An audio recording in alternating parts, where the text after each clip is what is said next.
जी बिस्मिल्लाहिर्रहमानिर्रहीम अस्सलाम वालेकुम रहमतुल्लाहि व बरकातुहू। मेरा नाम है डॉक्टर मोहम्मद मुज़्ज़म्मिल हसन। एक नए सेशन के साथ आपकी खिदमत में हाज़िर हैं जी। मेरे साथ रॉब मौजूद है, जेनेटिक ऑस्ट्रेलिया का एक बहुत बड़ा नाम है, हमारे पास मौजूद है। तो मैं इनसे कुछ सवालात करूँगा और फिर कोशिश करूँगा कि आपके इनके सवालात के जवाब जो हैं मैं कोशिश करूँगा उर्दू में देने की।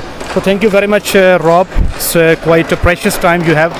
So I have few questions about genetic Australia and the cattle you have out there in Australia. So what in my experience is the Australian cattle, we feel less difficulty in making the Australian cattle pregnant even at higher productions. So is there something you have focused on while breeding these cows to just focus on the fertility so these cows may not take that much difficulty in getting pregnant? Yeah, certainly. A lot of the credit goes for that improvement in fertility in the Australian Holstein cows go to DataGene. DataGene is our national breeding organisation. They made a real focus in their BPI index where they put a little less emphasis on production and put more emphasis on health and fertility traits. So today in our total index that we rank our bulls, 35% is on health and fertility. And the other issue we've had in Australia, of course, that's really helped is genomics. Genomics has really accelerated the improvement in the Holstein bull and also the Holstein cows in Australia. Okay.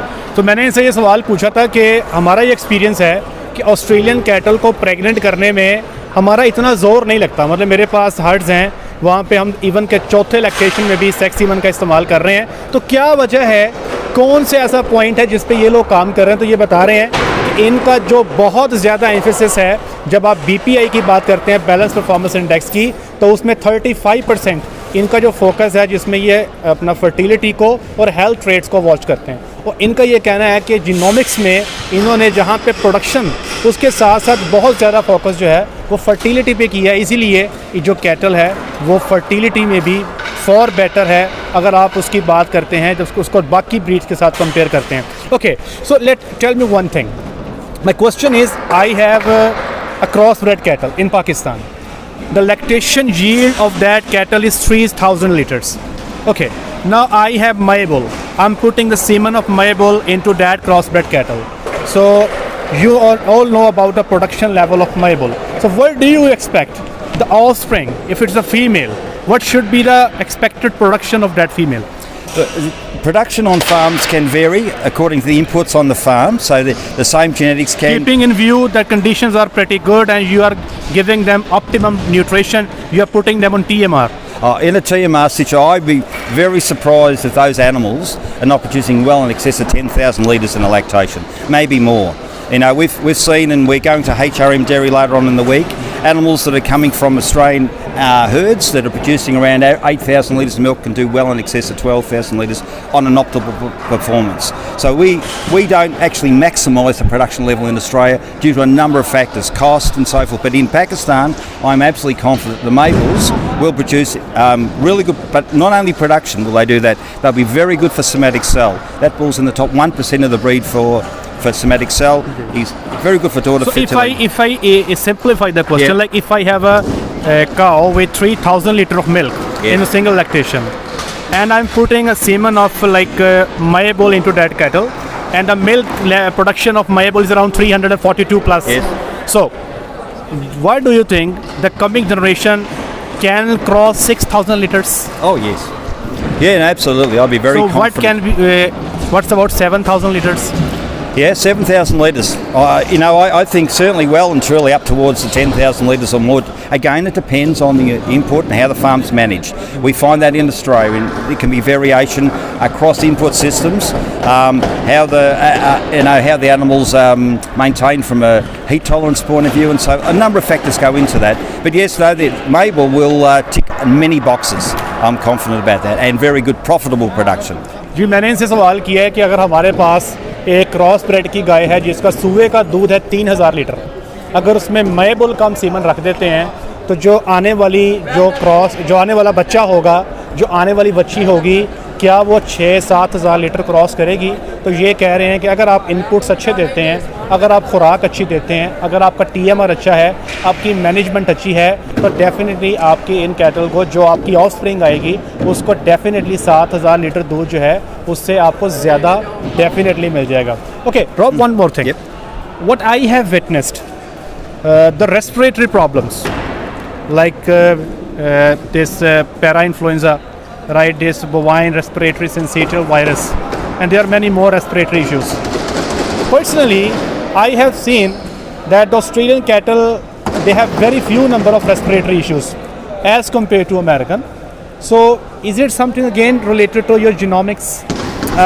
Genomics, but I think the way our farmers want to select animals, we find under our system, we like animals a bit more chest width and a little bit of capacity in the front end, and that dairy strength we call it. So that I think would lead to animals being, in Australia we have no real experience of the respiratory problems that you're referring to, but my take on that would be that the structure of the animal, the capacity, the chest width, I think would help to give some more capacity. Certainly some American cattle can be a little bit narrow and frail and a bit tall. We're after a more medium statured animal with a bit more strength. इनको मैंने सवाल पूछा है कि जो respiratory problem है, कुछ बीमारियां हैं, नमूनिया कह लेते हैं आम जुबान में, ये हमने एक्सपीरियंस किया है कि ऑस्ट्रेलियन कैटल में काफ़ी कम है. उसमें भी क्या इनकी जीनोमिक्स का रोल है? तो ये बता रहे हैं कि जब आप बुल सिलेक्शन करते हैं तो जो चेस्ट वेट जो है वो जितनी ज़्यादा होगी उतना ही जानवर को ब्रीदिंग की स्पेस ज़्यादा मिलेगी, उतना ही जानवर ज़्यादा प्रोडक्टिव भी होगा और उतना ही ज़्यादा जो है जानवर आगे परफॉर्म करने वाला भी होगा, और इसमें जो इश्यूज़ हैं आपके डेफिनेटली वो भी आपके कम हो जाएंगे. ये हम अपने एक्सपीरियंस की बातें हैं जो हम लोग आपसे शेयर कर रहे हैं. So what maximum fat contents can we expect from an Australian Friesian cattle? Well, again, it depends on the farms. Yeah, correct. But I'd have to say that certainly Australian cattle, our farmers get paid for fat and protein. Yeah. So there is a higher percentage of fat and protein in the Australian Holstein. So what usual the fat percentage you are getting in Australia, an average farmer? I'd say over 4%.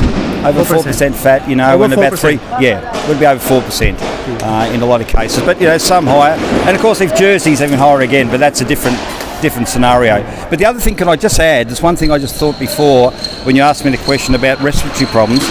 The one thing I forgot about, we also in the Australian cow, apart from the width and the chest, we want a wide muzzle.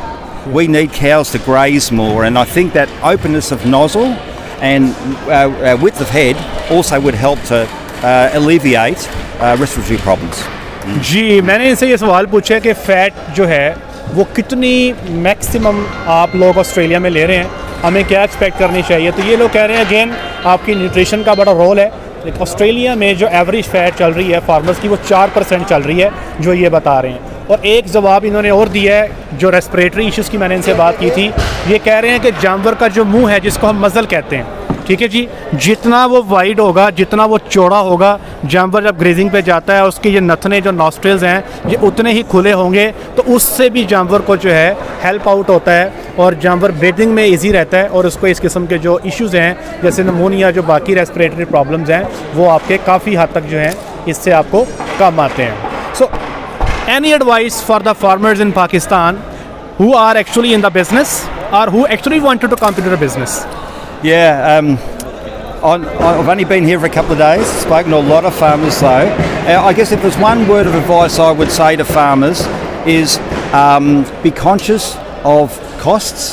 I've seen and travelled regularly to China, and China has created a very high cost system of farming. So I'd be say conscious of costs, and just chasing volume after volume after volume is probably not necessarily the right thing. You know, a little bit maybe less volume, but putting more emphasis on all those other health traits, I think will lead to a more profitable farm. And that applies in Australia, and I think equally would apply in Pakistan. मैंने इनसे पूछा जी कि farmers को कोई एक advice दे दें. आप तो बड़ी दिलचस्प एडवाइस दी है. ये कह रहे हैं कि भाई ज़्यादा प्रोडक्शन, ज़्यादा वॉल्यूम, ज़्यादा दूध पे ना दौड़ें. आप ये देखें कि कितनी प्रोडक्शन पे आपको मैक्सिमम प्रॉफिटेबिलिटी मिलती है. मिसाल के तौर पे मैं आपको आसान कर देता हूँ. एक जानवर है जो 40 लीटर दूध पैदा कर रहा है, ठीक है जी, वो आपको रोज़ाना का प्रॉफिट देता है मिसाल के तौर पे 800 रुपया. आपके उस पर अखराजात आ रहे हैं, जो भी आ रहे हैं, आप 800 रुपया बचा रहे हैं. ऑन दी अदर हैंड एक जानवर जो 35 लीटर दूध दे रहा है, आप उसके अखराजात को मैनेज करते हैं और वहाँ से आप 1000 बचा लेते हैं. ये 35 लीटर दे के 1000 बचा रहा है, वो 40 लीटर दे के 800 बचा रही है. तो एक तो प्रॉफिटेबिलिटी देखें, दूसरा ये भी देखें कि उसकी फर्टिलिटी, उसका हेल्थ, ये सारी चीज़ें जो हैं ये एक मिक्सचर में देखें कि फिर देखें एनिमल की प्रॉफिटेबिलिटी क्या है। तो सिर्फ और सिर्फ वॉल्यूम पे ना दौड़ें, ये कोई फ़ख्र की बात नहीं, ये मेरी 34वीं एवरेज है, मेरी 38वीं एवरेज है। ये देखें कि आप प्रॉफिट कितना बना रहे हैं। हो सकता है एक जानवर, एक बंदा जो 34 की एवरेज ले रहा है वो इतना प्रॉफिट ना बना रहा हो एज़ कम्पेयर टू एक ऐसे बंदे की जो एवरेज 30 लीटर की ले रहा है, ठीक है, लेकिन उसने चीज़ों को मैनेज किया हुआ है। So what is the average number of lactations that I should expect from this? Very difficult question. Yeah, it is a difficult question. Yeah. You know, like I certainly believe that another feature of Australia is longevity and survival. We have breeding values for those traits. But we often go to farms in Australia that got 7, 8, 9-year-old cows. You know, however, I would say you would expect well in excess of 4 lactations. I would think 4.5 lactations. Maybe more, but again it depends on how farms are managed. But a cow that only lasts a lactation or two is not a profitable cow for a farmer. It costs so much to get that animal into the herd, so you need to have that animal lasting for a number of profitable lactations. इनसे मैंने सवाल पूछा जी कि कितने सूए जो हैं वो Australian cattle जो है वो नॉर्मली दे सकती है। तो इनका कहना ये है कि हमारे पास ऑस्ट्रेलिया में 8-9 साल की गायें जो हैं वो कॉमन है और 4 से 4.5 सूबे बड़े आराम से ये एवरेज औसतन ये गाय जो है ये आपको दे सकती है। क्योंकि इसके बारे में बड़े सवाल होते हैं, लोग जो है बड़े परेशान होते हैं कि यार ये पता नहीं कितने सूबे देंगी, इनकी लाइफ क्या है। Okay, what do you recommend the use of sex semen in like 3rd or 4th or 5th lactation cows? Is it a wise step? Again, I'm not gonna ask you easy questions. No, you're not asking me easy questions. Yeah. I would probably use conventional semen on some of those older cows because I would expect my younger stock to be genetically my superior stock, and I would want to get my replacement heifers from those younger stock where you can make inroads. So it's a personal view, but that's what I think would work best. So you recommend to go with the conventional semen in the older cows? Yeah, I would. जी, मैंने इनसे पूछा है कि जो 3रे, 4थे या 5वें सूबे की गायें हैं आप क्या रिकमेंड करते हैं उसमें सेक्स सीमन का इस्तेमाल करें? तो ये कह रहे हैं कि नहीं यार, मैं चाहूँगा कि मैं नॉर्मल सीमन इस्तेमाल करूँ, जल्दी प्रेग्नेंट करूँ, जल्दी मेरे पास यंग स्टॉक आएगा और आगे उनको मैं ब्रीड करूँ। तो ये कहते हैं ये इनकी राय है। हमारे पास, मैं अगर अपनी बात करूँ, मेरे पास जो फार्मर है वो 4थे सूबे में भी हमसे जो है वो सेक्स सीमन ही रखवा रहे हैं। उनका शौक़ है, जानवर ठहर भी रहे हैं, कंसीव भी हो रहे हैं, उनका शौक़ भी पूरा हो रहा है। लेकिन ये कहते हैं कि भाई, मैं यहाँ पे एक बात करना चाहूँगा, जज्बाती डिसीजन नहीं लेने चाहिए।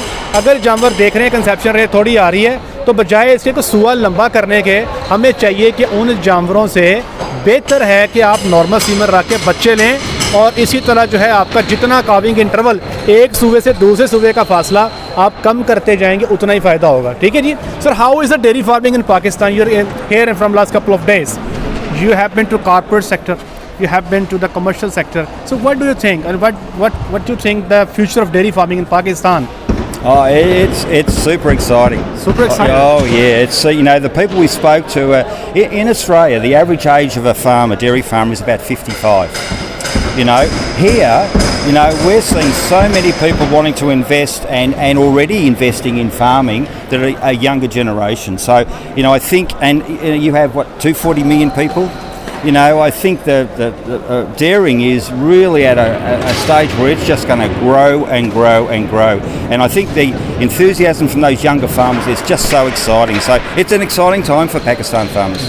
मैंने इनसे पूछा कि पाकिस्तान में ये लोग मौजूद हैं पिछले कुछ दिनों से, इन्होंने डेयरी फार्मिंग को पाकिस्तान में कैसे पाया। ये कह रहे हैं कि ऑस्ट्रेलिया में जो एवरेज एज है एक किसी भी फार्मर की वो 50 साल से ऊपर है। और ये कह रहे हैं कि हमने यहाँ पर देखा कि यंग लोग आ रहे हैं, बड़ी एनर्जी है, पढ़े लिखे लोग आ रहे हैं। तो इनको ये लगता है कि जो पाकिस्तान में डेयरी का फ्यूचर है ये काफ़ी ब्राइट होने वाला है और काफ़ी सारी चीज़ें जो हैं यहाँ डेयरी में और आगे इम्प्रूव होंगी और स्टिल बहुत ज़्यादा जो है यहाँ पे इम्प्रूव भी हो रही हैं। Sir, my last question is, what do you think that the cows which have been to Pakistan and the cows which have been to China, they are same quality? Look, I would say yes. I'd say around about the same quality. However, what I will say, there is more people asking more questions about wanting to get better quality animals, you know, and certainly through the discussions I've had with HRM, they want to bring good cattle to to Pakistan. I think they've proven that at HRM Dairy. I haven't visited HRM yet, but I'm going to tomorrow, and we'll have a look. But certainly better quality animals. And I mentioned to a young Pakistan farmer this afternoon who's looking at investing in a large herd, you know, and my comment to him was, don't compromise on the quality of the cows you're putting in initially. If you compromise, you're always going to be chasing. If you spend a little bit more money early, it'll be a wise investment for the future. Okay, sir, one other question from the same question. Yes. Like there are many categories the HRM is offering. Like there's a cattle which is a commercial sex, pregnant, it's a sex pregnant, it's a commercial cattle. The farmer asked me that if I am spending $3,500 for a cattle which is commercial, why do I spend $5,300 on a registered genomic cattle with BPI of 300 and above? What will be the difference? Is it something related to the milk production, or is a combination of multi factors? It's multi-factors, but for me initially, you're guaranteed what you're getting. You know, like if there's a genomically tested animal and a registered pedigree, that is 100% guarantee that that's who that animal is. You know, with commercial cattle with unknown pedigrees, it can be vary a little bit, but still I'd have confidence in the quality of the cattle that are coming forward. But genomically tested animals, yes, you're spending more money, but that investment, I think, in the longer term, genetics is compounding. You know, so if you're getting better animals to start and then you keep on improving better quality genetics, that will lead to more profit in the longer term, no doubt.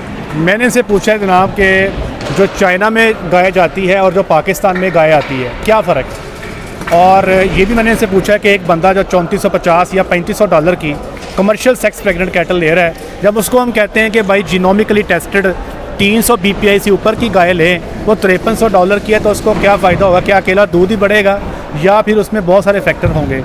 इनका कहना ये है कि हम चाहते हैं पाकिस्तान में quality animal लेकर आएँ, और वो एनिमल बेशक आप थोड़े से पैसे ज़रा स्पेंड करें। इनका ये कहना है कि आप ये ना देखें कि पैसे कितने हैं, आप एक दफ़ा जानवर बेशक थोड़े कर लें, इन्वेस्टमेंट अच्छी करें, अच्छी क्वालिटी का जानवर लेके आएँ और फिर आगे उसकी नस्ल को इम्प्रूव करें। तो दिस इज़ हाउ जो डेयरी में आप इम्प्रूवमेंट कर सकते हैं। मैं इसे एक और चीज़ को मज़ीद क्लैरिफाई करता हूँ। A cattle, a commercial sex cattle which is not registered, not genomic test, what could be the possible BPI? Any estimate? Oh, very difficult. No, you asked too I'm many not gonna let you so questions. easy. No. No, look, again, it can vary quite a bit from farms and where the cattle are sourced and so forth. But I'd be asking for the BPI of the animals where they rank. I think you would get. I know that certainly some of the better farms in Australia that can be supplying heifers for export, 50, 60, 100, 150, 200. Is there any chance of getting below zero? Yeah, there probably is, but no, there are any not chances. really. There are any chances. No. There are any chances. No. It even may go up above 300, may go down zero. It's up to luck. Yeah, it is. But yes, it is. But certainly, when you're buying the registered genomic animal, you know what you're getting. It can be a little bit of variation. What the people are perceiving from HRM page or what they're perceiving from me. Yes. They think that if they are getting a cattle with a $3,500 price, it's a commercial cattle, it will produce 8,000 litre, and a cattle which is registered, which is having a BPI above 300, will produce 12,000 litre. Is it exactly like this? It's not exactly, but yes, that's probably not a bad guide. I would expect it's been proven in Australia. We've looked at genetics. We've looked at the feeding of the better genetics. Better genetics will produce more animals, and they'll do it more efficiently. Yeah. That's the key. The better genetic animals will do that far more efficiently. More strength in animal. Yes, correct. More health will be more fine. Correct. That's exactly right. मैंने इनसे ये कुछ सवाल दोबारा पूछे हैं कि कुछ लोग कहते हैं कि पता नहीं यार, ये अगर रजिस्टर्ड कैटल लेंगे वो दूध बहुत ज़्यादा कर देगी, और जो कमर्शियल कैटल लेंगे उसका दूध कम रह जाएगा। और ये भी पूछा जो कमर्शियल गाय आप लेते हैं उसकी BPI राउंड अबाउट क्या होगी? तो इनका कहना है हो सकता है वो काफ़ी ऊपर आ जाए, एवरेज आ जाए, नीचे आ जाए, वो आपकी लाक है। हो सकता है कि आपके पास जो कमर्शियल कैटल आ रही है वो सारी 200 BPI की आ जाए, हू नोस, आपको नहीं पता होगा जब तक कि आप टेस्ट नहीं करवाते। लेकिन जब आप जीनोमिकली टेस्टेड गाय लेते हैं तो वो आपको पता है, जो आपको बताया जाएगा कि 200 से 300 है, 300 से ऊपर है, वो 100% श्योर होगा कि ऐसे ही है। जहाँ तक दूध की बात है, देखिए जिस जानवर का जीनोमिक्स अच्छा होगा डेफिनेटली वो आपको गारंटी है कि वो आपको अच्छा परफॉर्म करेगा। लेकिन सिर्फ दूध एक अकेला पैरामीटर नहीं है, जानवर जो है उसकी फीड एफिशिएंसी क्या है, प्रेगनेंसी कैसे आ रही है, साल में उसकी परफॉर्मेंस क्या है, बीमार कितना हो रहा है, लेमनेस है नहीं है, तो सारे पैरामीटर्स जो हैं ओवरऑल वो एक प्रॉफिटेबल जानवर होगा आपके लिए जब उसको अलोंग द होल ईयर आप उसको देखेंगे। Okay, thank you very much Rob, I have taken you so much time. Is there anything you want to add? I would like to thank you for the tough questions. And no, look, it's been a pleasure to meet you. I've met you before. Your knowledge is just absolutely fantastic. Thank you very much. And I think that Pakistan farmers are very lucky to have someone like you that can give you some really sound advice. And we, as a farmer cooperative owned by Australian farmers, we also want to do the best for our farmers in Australia, but we also want to do the best for farmers in Pakistan. We've enjoyed every minute and Thank you very much. Thank you very much. जी जनाब, उम्मीद है कि आपने काफ़ी सारी information आपको मिल गई होगी। मैंने थोड़े से सवाल जो है ना जी वो ऐसे कर दिए हैं जो शायद मुदस्सिर साहब को ना पसंद आए, लेकिन ये चीज़ें जो है जो आपको इसमें मिलनी चाहिए। और मैं एक बात बताता हूँ, मेरा ज़ाती एक्सपीरियंस है, ये झूठ नहीं बोलते, ये बड़े ही फाइन लोग हैं।